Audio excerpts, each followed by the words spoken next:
2014년 3월 17일 서태평양 마리아나 제도 북동쪽 400마일 이곳의 물은 차고 무거운 해류를 이루며 깊어질수록 짙푸른색에서 검은색으로 변했다. 일본 제국 해군 잠수함 I-37의 비좁은 내압 선체 안에서 나카가와 히로시 소령은 파이프와 밸브로 얽힌 미로 아래 몸을 웅크린 채 차가운 강철 격벽에 손을 대고 있었다. 마치 바다 그 자체의 심장 박동을 느끼려는 듯이. 공기에서는 기계 기름과 땀, 재활용된 숨결의 금속성 냄새가 났다. 43명의 남자가 이 철제 튜브 속에서 살아가고 있었고, 지금은 16시간째 잠수하여 한때는 온전히 일본의 것이었던 해역에서 미군 수송선을 사냥하고 있었다. 젊은 하사관 다나카라는 탐수가 그의 자리에서 갑자기 몸을 굳혔다. 고무컵을 귀에 더 세게 눌러대며 그의 눈이 가늘어졌다. 그러고는 혼란과 두려움이 뒤섞인 표정으로 나카가와를 돌아보았다. 소령님, 다나카가 조용히 말했다.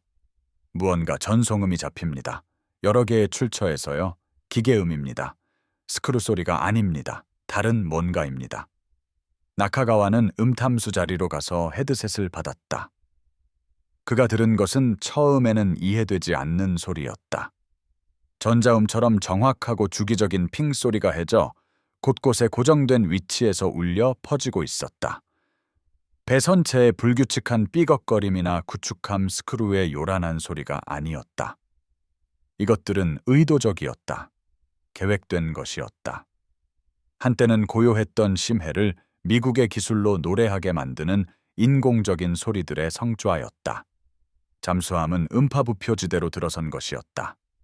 나카가와가 아직 이해하지 못한 것, 그들 중 어느 누구도 그 순간에는 완전히 이해할 수 없었던 것은 그가 해전의 혁명의 최전선을 마주하고 있었다는 점이었다. 미국은 태평양 그 자체를 센서로 바꾸어 놓았다. 진주만 이후 일본 잠수함을 숨겨주었던 바닷물은 이제 불과 2년 전만 해도 불가능해 보였을 정밀함으로 지도화되고 감시되는 감시의 매체가 되었다. 일본 제국 해군의 침묵의 부대는 한때 이 깊은 곳의 포식자였으나 이제는 사냥당하는 존재가 되어 있었다. 그리고 그 기술적 변화의 차가운 계산 속에서 한 제국의 해군 전략이 와해되고 있었다. 1941년 12월 일본 제국 해군의 잠수함 부대는 세계에서 가장 현대적인 수중 함대 중 하나를 대표했다. 일본은 전쟁 발발 당시 63척의 잠수함을 운용했으며 I급 함정들은 어떤 해군에서도 가장 크고 유능한 잠수함 중 하나로 꼽혔다. 이 잠수함들은 연료 보급 없이 춘키 6천 해리를 항해할 수 있었고 수밀 경납고의 수상, 비행기를 탑재했으며 치명적인 효과로 수상 목표물을 공격할 수 있는 갑판포를 장착했다. 일본 잠수함 교리는 공격 작전을 강조했다. 광대한 태평양을 가로지르는 장거리 초계, 주력함 공격, 적 보급선 차단 등이었다. 전쟁 초기 몇 달 동안 이 잠수함들은 미국 서해안까지 진출하여 해안시설을 포격하고 상선을 거의 무사히 격침시켰다. 제국 해군 잠수함 승조원들은 자신들을 엘리트 부대, 즉 바다의 사무라이로 여겼으며 침묵의 부대의 전사적 전통 속에서 훈련받았다. 그들은 기술적 숙련도와 정신적 규율을 모두 요구하는 환경에서 작전했다. 일본 잠수함에서의 삶은 극심한 고난 속에서 수개월간 바다에서 지내는 것을 의미했다. 제한된 식수, 최소한의 황희, 그리고 출항 몇 주 만에 쌀과 절인 채소로 변질되는 식단이었다. 그러나 이들은 자신들이 일본 해상 전력의 무적의 팔이라고 믿는 곳에서 봉사하는 대가로 그러한 어려움을 받아들였다. 그 자신감은 초기 성공에서 비롯되었다. 전쟁 첫 6개월 동안 일본 잠수함들은 항공모함 USS 사라토가와 전함 USS 노스캐롤라이나를 포함하여 수십 척의 연합군 함정을 격침하거나 손상시켰다. 그들은 태평양 전역에서 비교적 자유롭게 작전하며 적 항구에 갑자기 나타나고 수송로의 기뢰를 부설하며 대잠수함 부대가 대응하기 전에 광대한 바닷속으로 사라졌다. 이러한 기습 공격의 심리적 영향은 실제 군사적 효과를 넘어섰다. 미국 해안을 따라 일본 잠수함이 존재한다는 것은 공포 분위기를 조성했고 해안 방어를 위한 자원 전환을 강제했다. 그러나 일본 잠수함 승조원들이 이러한 초기 승리를 자축하는 동안에도 미국은 전례 없는 규모의 산업 및 과학적 대응을 동원하고 있었다. 미국인들은 태평양을 제어하려면 적의 잠수함을 격파하는 것뿐만 아니라 은폐의 장이었던 바다 그 자체를 완전한 투명성의 공간으로 변모시켜야 한다는 것을 이해했다. 이는 새로운 기술, 새로운 전술, 그리고 수중전에 대한 새로운 사고방식을 요구했다. 이는 바다를 센서의 격자망, 즉 잠수함을 체계적인 효율성으로 탐지, 추적, 파괴할 수 있는 거대한 전자망으로 바꾸는 것을 필요로 했다. 이러한 변혁을 이룰 무기는 여러 면에서 단순한 장치였다. 바로 음파 부표였다. 음파 항법 및 거리 측정 부표 Sound Navigation and Ranging Buoy의 줄임말인 음파 부표는 음향 탐지에 대한 미국 전시 연구에서 탄생했다. 핵심적으로 이 장치는 수중에 매달린 수중천 금기, 무선 송신기, 그리고 배터리 전원 공급 장치로 구성되어 있었으며 이 모든 것이 항공기에서 투하할 수 있을 만큼 작은 통에 포장되어 있었다. 물에 떨어지면 부표는 수중천 금기를 미리 설정된 깊이, 보통 30에서 300피트 사이로 전개하여 잠수함 기계의 특유한 소리, 즉 전기 모터의 윙윙거림, 프로펠러의 공동 현상, 압력에 따른 선체판의 삐걱거림 등을 감지했다. 수중천금기가 그러한 소리를 감지하면 부표의 송신기는 그 정보를 상공을 선회하는 항공기로 전송하여 초계기가 수백 평방 마일에 달하는 해역에서 잠수함을 실시간으로 추적할 수 있도록 했다. 음파 부표의 탁월함은 어떤 단일 기술 혁신에 있었던 것이 아니라 여러 기술을 대량 생산하고 엄청난 규모로 배치할 수 있는 시스템으로 통합한 데 있었다. 1983년까지 미국 공장들은 수만 개의 음파 부표를 생산하고 있었다. 새로 편성된 대잠수함 비행대대, 장거리 연료 탱크를 장착한 카탈리나, 벤츄라, 리베레이터 항공기를 운용하는 이 음향 센서들로 넓은 해역을 뒤덮어 잠수함 항로를 점점 더 위험하게 만드는 감시 격자망을 형성할 수 있었다. 음파 부표는 대잠수함전을 수동적인 추격전에서 산업 규모의 감시에 가까운 것으로 변화시켰다. 나카가와 같은 일본 잠수함 지휘관들에게 이러한 장치들과의 첫 조우는 깊은 혼란을 안겨주었다. 바다는 항상 잠수함의 아군이었다. 깊이는 은폐를 제공했고 광대한 거리는 탈출 경로를 제공했으며 주변 소음은 잠수함 기계의 소리를 가려주었다. 그러나 이제 바다 자체가 적대적으로 변한 듯했다. 수상함으로부터 I-37을 숨겨주었던 바닷물은 이제 수마일 떨어진 청취 항공기로 미국 음파 부표의 핑 소리를 전달했다. 잠수함이 움직일 때마다 이 센서들이 탐지하고 삼각 측량할 수 있는 음향 신호를 발생시켰다. 바다가 투명해진 것이다. 나카가와는 잠수함에게 더 깊이 잠항하고 속도를 4노트로 줄이라고 명령했다. 수온 약층 아래로 미끄러져 들어가 수온 9배가 음파를 굴절시키기를 바라면서였다. 승조원들은 잠수함 안에서 거의 완벽한 침묵 속에서 움직였다. 떨어진 렌치의 달그락거리는 소리조차도 미군 수중천 금기에 포착될 수 있음을 각자 의식하고 있었다. 그들은 소리 없이 항해하는 훈련을 받았지만 이것은 달랐다. 이것은 머리 위에서 사냥하는 단일 구축함을 피하는 것이 아니라 인간 조작권이나 정지 위치를 유지할 수상함이 필요 없는 고정된 센서 지대를 통과하는 것이었다. 미국인들은 바다에 전자 파수꾼들을 심어 놓았다.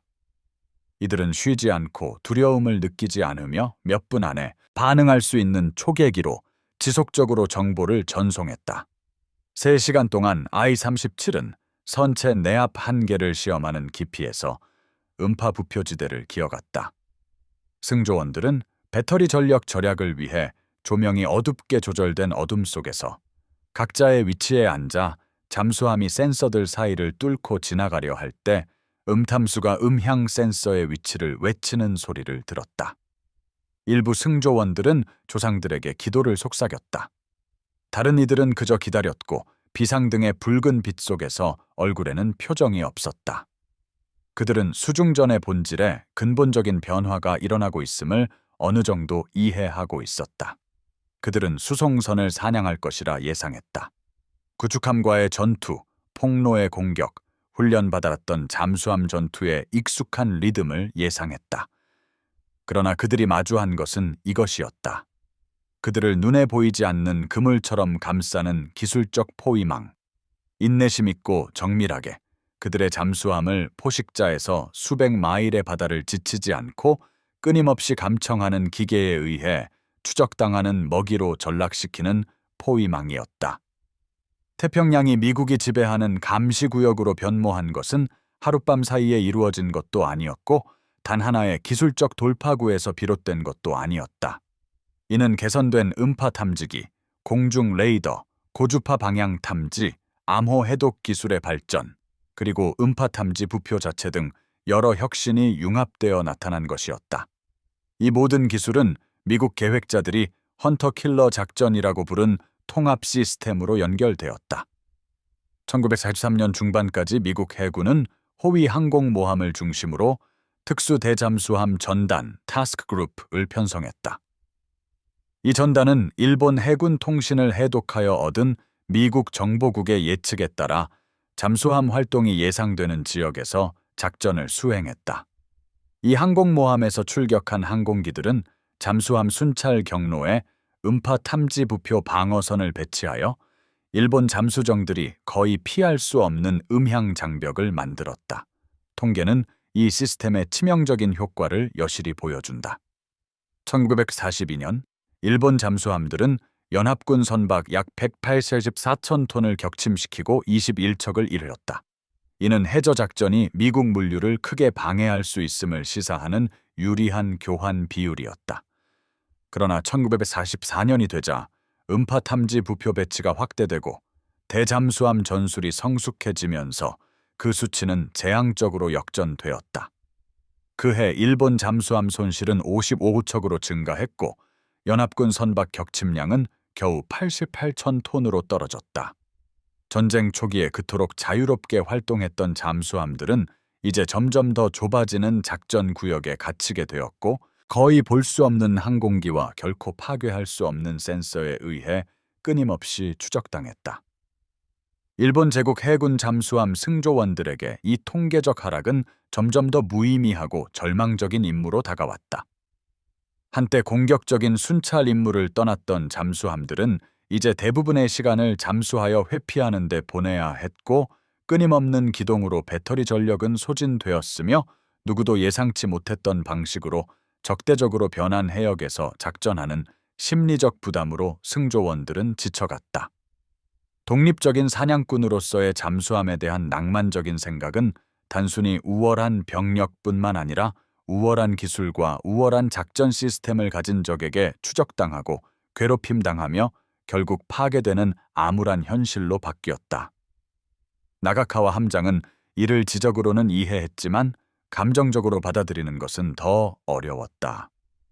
그는 1932년 에타지마 해군사관학교를 졸업했고 제국 해군의 전통에 따라 훈련받았으며 해전에서 정신과 전투 의지가 결정적인 요소라고 강조하는 교리를 체득했다. 바다에 흩뿌려진 단순한 기계인 기술이 일본 잠수함 부대의 기술과 투지를 무력화할 수 있다는 생각은 자연의 질서를 위반하는 것처럼 느껴졌다. 하지만 여기 기계적인 리듬으로 선체를 꿰뚫는 증거가 있었고 그것은 부인할 수 없으며 피할 수 없는 현실이었다. I-37이 5시간의 무음 운항 끝에 마침내 음파 탐지 부표 해역을 벗어났을 때 잠수함은 환기하고 배터리를 재충전하기 위해 잠시 수면 위로 부상했다. 나가카와는 함교로 올라가 따뜻한 태평양의 밤바람을 맞으며 수천 년 동안 뱃사람들을 안내했던 별들을 바라보았다. 그의 얼굴에는 소금물 잔해가 묻어 있었다. 바다는 변함없이 보였다. 같은 파도, 같은 바람, 고대의 패턴으로 하늘과 만나는 같은 수평선. 하지만 그는 이제 더 잘 알고 있었다. 눈에 보이지 않는 저 수면 아래 바다에는 새로운 구조가 강요되어 있었다. 미국 기술은 해저 전쟁의 규칙을 다시 썼고 일본 제국 해군의 잠수함 부대는 그들의 모든 훈련과 전통에도 불구하고 답을 찾지 못했다. 나가카와와 그의 동료 잠수함 함장들이 완전히 이해하지 못했던 것은 그 변혁의 규모였다. 그들이 마주한 음파 탐지 부표는 육상 방향 탐지 기지, 센티미터 레이더를 장착한 순찰 항공기, 전담 헌터 킬러 전단을 갖춘 호위 항공모함, 그리고 여러 출처의 정보를 통합하는 정교한 작전센터를 포함하는 통합 대잠수함 시스템의 한 요소에 불과했다. 미국은 모든 전역에서의 미국 작전을 특징짓는 동일한 대량 생산 방식과 체계적인 사고방식을 적용하여 대잠수함전을 산업화했다. 일본 잠수함 교리가 여전히 개인의 주도성과 전사정신을 강조한 반면 미국은 시스템 통합과 압도적인 물량 우위를 강조했다. 이러한 맥락에서 음파 탐지 부표는 미국의 기술적 기량뿐만 아니라 전쟁에 대한 근본적으로 다른 접근 방식의 상징이 되었다. 그것은 민주주의 국가들이 화려하지는 않지만 효과적인 기술에 투자하고 전쟁을 단순히 전사 정신만으로 해결할 수 있는 문제가 아니라 공학과 산업 생산을 통해 해결할 수 있는 문제로 다루려는 의지를 나타냈다. 각 음파 탐지 부표의 제조 비용은 아마도 $50였을 것이며 이는 미국 전쟁 예산의 맥락에서는 사소한 금액이었지만 그 누적 효과는 일본 잠수함 부대에 치명적이었다. 이것이 산업전쟁의 산술이었다. 작은 이점들이 수천 번의 교전에서 곱해져 결정적인 전략적 효과를 만들어내는 것이다. 1984년 봄까지 일본 제국 해군은 태평양 해저 공간에 대한 실질적인 통제권을 상실했다. 한때 자유롭게 작전했던 잠수함들은 이제 순찰 항공기와 음파 탐지 부표 방어선으로 각각 감시되는 구역으로 나뉜 바다를 통과해야 했다. 1944년 6월에 시작된 마리아나 제도 작전은 이러한 변화의 결과를 보여주었다. 미국 상륙군은 사이판과 괌에 상륙했으며 이는 일본 잠수함이 거의 완전히 방해할 수 없었던 해군 물류 시스템의 지원을 받았다. 수송선단은 병력, 보급품, 장비를 엄청난 양으로 싣고 태평양을 건넜고 성공적인 잠수함 공격이 드물었음에도 불구하고 그마저도 전선으로 향하는 미국 물자의 흐름에는 거의 영향을 미치지 못했다. 일본 잠수함 승조원들에 대한 심리적 영향은 심각해졌다. 명예로운 전투를 기대하도록 훈련받은 병사들은 대신 생존이 기술보다는 전자센서에 의한 탐지를 피할 무작위적인 기회에 더 많이 의존하는 소모전에 놓이게 되었다. 한때 몇 주 동안 지속되던 순찰은 이제 잠수함이 음향 탐지를 피하기 위해 우회 경로를 택하고 수온약층, thermocline을 따라 최소 속도로 이동해야 했기 때문에 몇 달로 늘어났다. 이러한 장기 순찰의 육체적 부담은 심리적 압박을 가중시켰다. 영양실조, 비타민 결핍, 만성 피로, 그리고 결코 마르지 않고 치유되지 않는 잠수함 생활의 항상적인 습기가 그것이었다. 나가카와 소령은 3월 순찰에서 어뢰의 극히 일부만을 소모한 채 I-37을 귀향시켰다. 잠수함은 음파 탐지 부표 해역을 회피하고 미국 통제 해역을 통과하는 데 성공했지만 군사적 가치가 있는 것은 아무것도 달성하지 못했다. 트러크 티루키에서의 순찰 보고회에서 나가카와는 음향 센서에 대한 상세한 보고서를 제출하여 그 배치 패턴과 작전 특성을 설명했다. 그의 보고서는 잠수함 사령부 파일에 있는 수십 개의 다른 보고서들과 함께 제국 해군이 효과적인 대응책을 찾지 못한 기술적 조우에 대한 증가하는 서류처를 형성했다. 전략적 함의는 전술적 효과를 넘어섰다. 음파 탐지 부표와 그것이 상징하는 통합 대잠수함 시스템은 일본 해군 계획자들이 적절히 답할 수 없는 질문을 제기했다. 즉, 미국 생산량에 필적할 산업 역량이 없는 해군이 적이 기술적 우위를 달성한 영역에서 어떻게 경쟁할 수 있는가? 우월한 훈련, 더 나은 전술, 전사 정신과 같은 전통적인 해답은 적이 일본이 피하거나 파괴할 수 있는 것보다 더 많은 센서, 더 많은 항공기, 더 많은 호위함, 그리고 더 많은 탄약을 단순히 배치할 수 있을 때 부적절함이 드러났다. 태평양의 잠수함전은 수학적 문제가 되었고, 미국은 압도적인 산업 자원 적용을 통해 이를 해결하는 시스템을 구축했다. 일부 일본 잠수함 함장들은 이러한 상황에 대해 숙명론으로 반응하며 죽을 가능성이 높다는 것을 받아들이면서도 상황에서 얻을 수 있는 명예를 최대한 챙기려 했다. 다른 이들은 조용히 분개했다. 변화된 상황에 적응할 기술적 수단이나 전략적 상상력 둘 다 부족한 지휘관들에 의해 패배하는 전역에서 소모되고 있음을 인지했기 때문이다. 잠수함들은 제국 해군의 교리가 그들의 사용을 요구했기 때문에 계속해서 배치되었지만 점차 이러한 순찰은 군사작전으로 위장된 자살 임무와 유사해졌다. 단순한 전자장비와 수중 천금기 통인 음파 탐지 부표는 전략적 우위의 도구가 되었다. 그것이 특별히 정교해서가 아니었다. 독일과 영국 해군도 유사한 기술을 개발했었지만 미국이 감시를 일시적인 이점에서 지속적인 상태로 바꾸는 규모로 그것을 배치했기 때문이었다. 일본 잠수함들은 음파 탐지 부표 해역을 피할 수 없었다. 그 해역들이 이제 수천 제곱마일의 바다를 덮고 있었기 때문이다. 그들은 부표를 의미 있는 수량으로 파괴할 수 없었다. 태평양의 광활한 공간 위로 정기적인 패턴으로 비행하는 순찰 항공기에 의해 새로운 부표들이 끊임없이 투하되었기 때문이다. 바다는 미국 기술에 의해 식민화되었고 도망칠 곳은 없었다. 1944년 8월 19일 I-37은 구레 해군 기지를 떠나 마지막 정찰에 나섰다. 나카가와 소령은 캐롤라인 제도로 이동하여 팔라우 침공을 지원하는 미군 선박 항로를 차단하라는 명령을 받았다. 이 잠수함에는 43명의 승조원, 14발의 95식 어뢰, 그리고 60일간의 정찰 작전 물자가 실려 있었다. 나카가와는 이 임무의 성공 가능성이 낮다는 것을 알고 있었다. 지난 3개월 동안 미군 대잠수함 전력이 일본 잠수함 11척을 침몰시켰기 때문이다. 그러나 그는 그러한 생각들을 겉으로 드러내지 않았다. 그의 승조원들은 자신들의 정찰 임무가 목적을 가지고 있다라고 믿을 자격이 있었다. 잠수함은 내해를 순조롭게 통과하여 8월 21일 밤 분고 해협을 통해 태평양으로 진입했다. 그리고 전시에 익숙한 잠수함 작전의 일과가 시작되었다. 낮에는 잠항하여 이동하고 밤에는 수상으로 부상하여 배터리를 충전하며 적의 초계기를 끊임없이 경계하는 것이었다. 하지만 이제 이러한 일과는 추가적인 불안감이라는 부담을 안고 있었다. 모든 수중 천금기 접촉은 조사를 요구했다. 항공기가 발견될 때마다 긴급 잠항을 강요받았다. I-37을 숨겨주었어야 할 바다는 점점 더 투명하게 느껴졌다.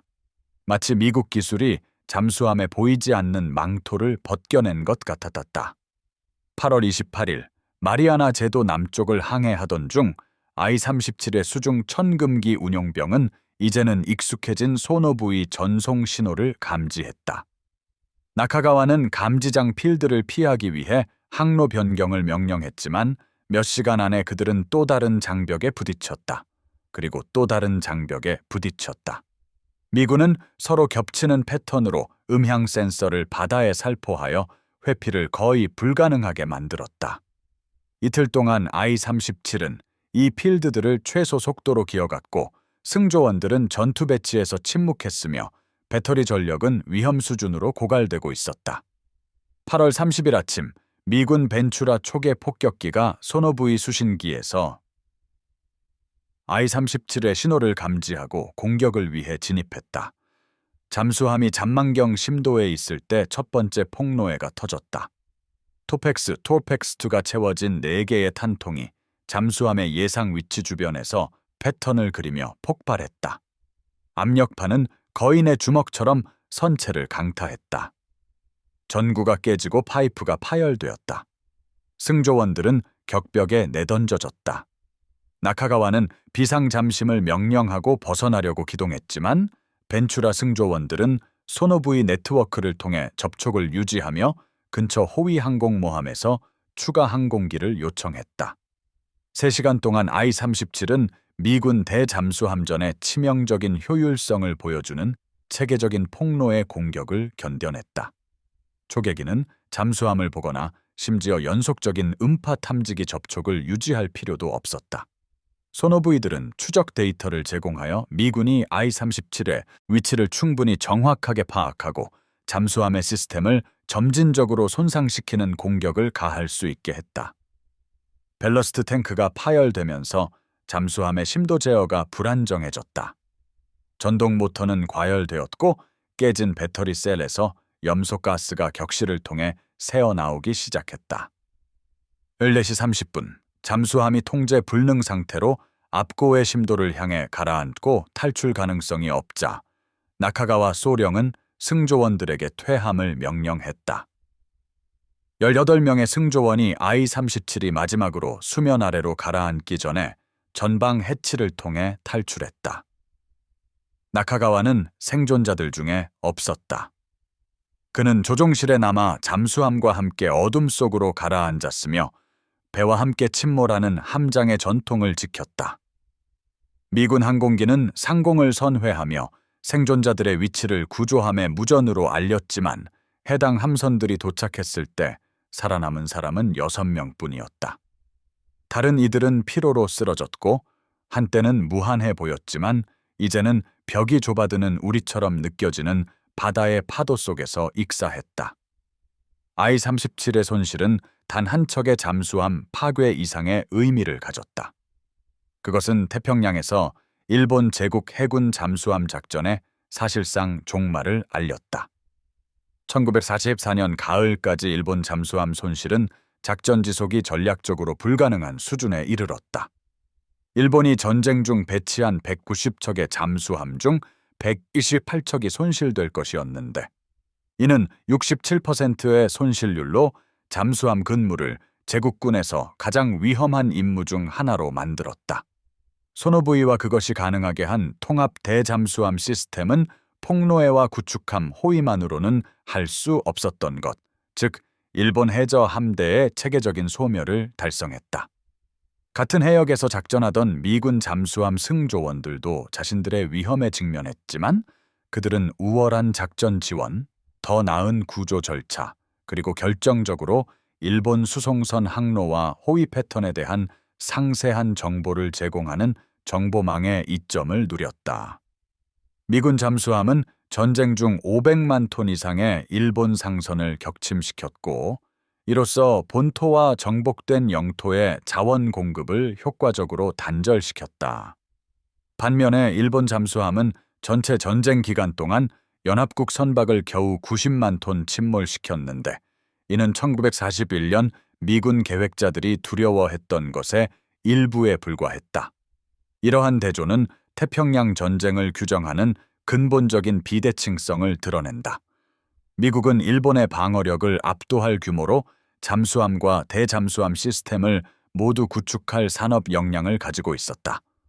미군 공장들은 일본이 잠수함을 침몰시킬 수 있는 속도보다 더 빠르게 잠수함을 생산했으며 동시에 미군 대잠수함 작전을 치명적으로 효과적이게 만든 소노부이, 초계기, 레이더 장비, 전자전 장비들을 제조했다.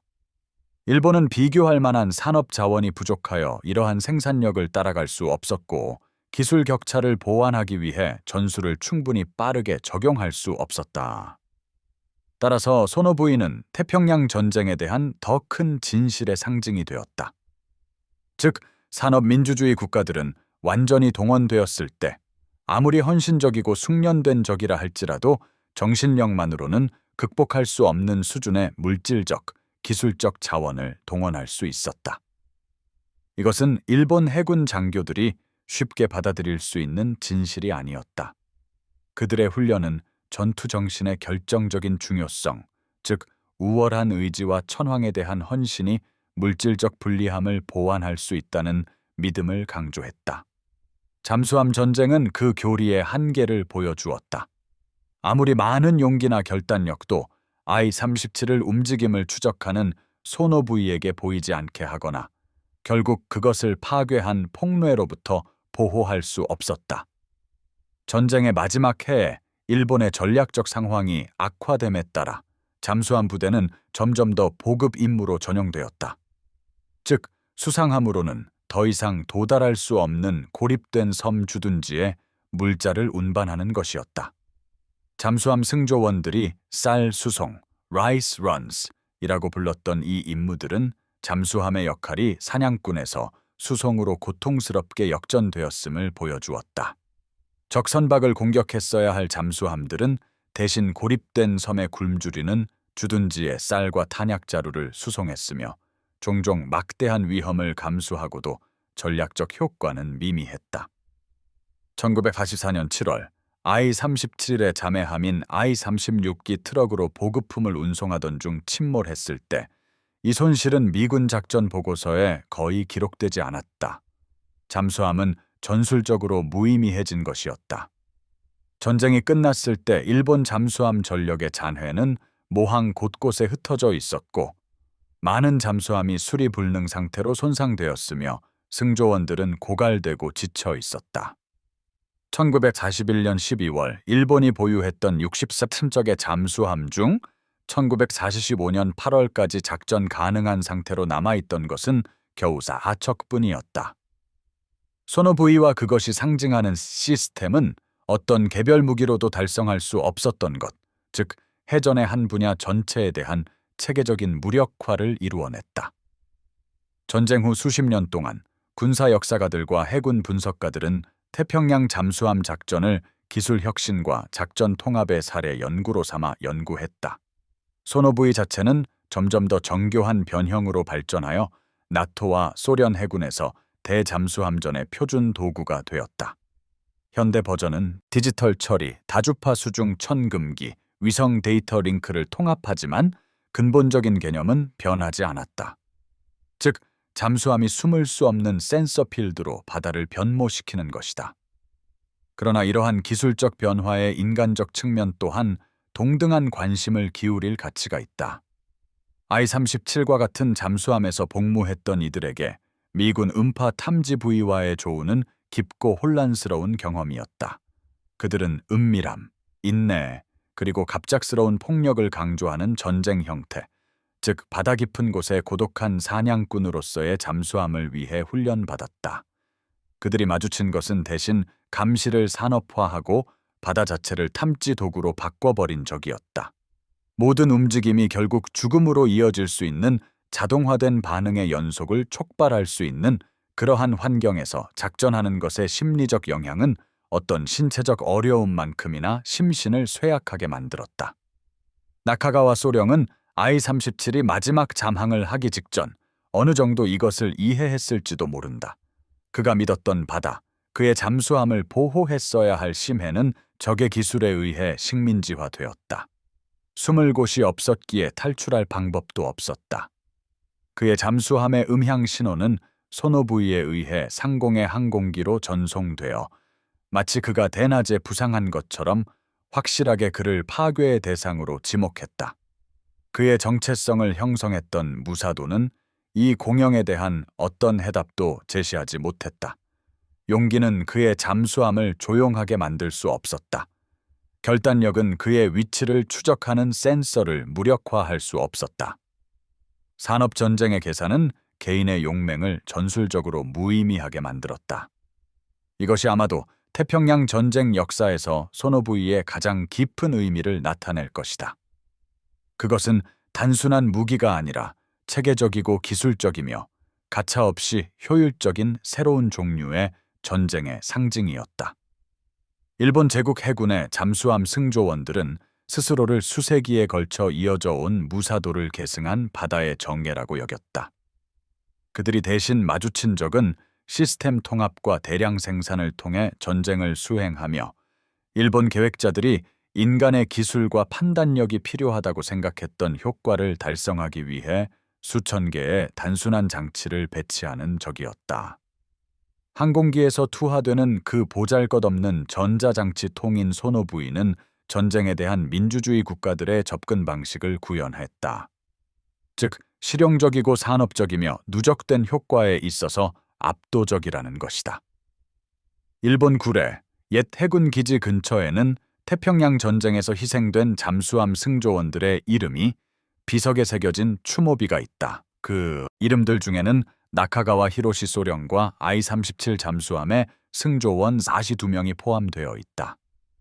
이제는 대부분 노인이 된 추모비 방문객들은 꽃과 작은 곡물들을 바치는데, 이는 그 넓음에도 불구하고 그들을 숨기기엔 너무 작아져 버린 바닷속으로 사라진 해군들을 위한 추모의 표시이다. 태평양은 요즘 조용하다. 그 해역 위를 상선과 유람선들이 오가고 그 깊은 곳에는 여전히 분쟁에 참여했던 양측의 잠수함 잔해들이 숨겨져 있다. 음파탐지 부표들은 사라지고, 비교하자면 2차 세계대전 기술을 원시적으로 보이게 할 현대적인 음향 시스템들이 그 자리를 대체했다. 그러나 교훈은 남아있다. 산업전쟁의 계산법에서 전장 그 자체, 육지든 공중이든 바다든 를 자신의 전략도구로 변모시킬 수 있는 측은 단순한 용기로는 극복할 수 없는 우위를 점한다. 일본 잠수함 승조원들에게 그 교훈은 너무 늦게, 그리고 엄청난 대가를 치르며 찾아왔다. 그들은 자신들의 훈련과 잠수함에 대한 자신감을 가지고 전쟁에 참전했으며, 태평양의 광활함이 안전과 작전의 자유를 제공할 것이라고 확신했다. 그들은 대신 바다 역시 모든 영토와 마찬가지로 점령되고 통제될 수 있다는 것을 알게 되었다. 물리적 점유가 아니라 모든 입방마일의 물을 잠재적인 살상 구역으로 만드는 기술의 광범위한 배치를 통해서 말이다. 사냥꾼이 되어야 했던 잠수함은 사냥당하는 존재가 되었다. 숨겨주어야 할 깊이는 투명해졌다. 그리고 명예로운 전투를 기대했던 전사들은 대신 소모전에 휘말렸는데, 여기서 생존은 기술보다는 그들이 보거나 파괴할 수 없는 센서들을 피하는 운에 더 달려 있었다. 이것이 바로 1984년 3월 어느 날 I-37 잠수함이 처음으로 미국 음파 탐지부표 지대를 마주했을 때 나카가와 소령이 깨달은 것이다. 바다는 더 이상 그들의 것이 아니었다. 그것은 해전이나 영토 정복이 아니라 물 그 자체를 감시 매체로 바꾸어 놓은 기술의 조용한 확산을 통해 점령된 미국 영토가 되어 있었다. 그 음파 탐지 부표들의 기계적이고 집요하며 무심한 핑소리는 해저 전쟁의 새로운 질서를 알렸다. 그리고 그들의 쉴 새 없는 리듬 속에서 일본 잠수함 승조원들은 한 제국의 해군력이 파도 아래 침묵 속으로 사라지는 소리를 들을 수 있었다. 결국 바다의 자유는 그것을 가장 철저하게 지도화하고 가장 끈질기게 감시할 수 있는 자의 것이었다. 태평양 전쟁에서는 그것이 미국에게 속했다. 해양 규모의 감시 장비를 제조할 산업 역량과 탈출할 여지를 남기지 않는 방식으로 배치할 체계적인 사고를 가진 나라였다. 음파 탐지 부표는 대규모 전투와 극적인 순간에 초점을 맞춘 역사 속에서는 쉽게 간과될 수 있는 작은 것이었다. 그러나 I-37 승조원들과 그녀를 따라 해저로 가라앉을 100여 척 이상의 일본 잠수함들에게 태평양 전역에 흩뿌려진 그 작은 통들은 훨씬 더 큰 것을 의미했다. 바로 전쟁 자체의 기술적 변혁과 옛 시대의 전사적 전통이 설 자리를 남기지 않는 새로운 종류의 지배력에 대한 냉혹한 계산법이었다. 결국 바다는 용감한 자나 숙련된 자의 것이 아니었다. 그것은 수면 아래를 볼 수 있는 자의 것이었다. 그리고 그 볼 수 있음 속에서 일본 제국 해군의 잠수함 부대는 영광이 아닌 소멸을 발견했다. 침묵하고 체계적이며 완벽한 소멸을.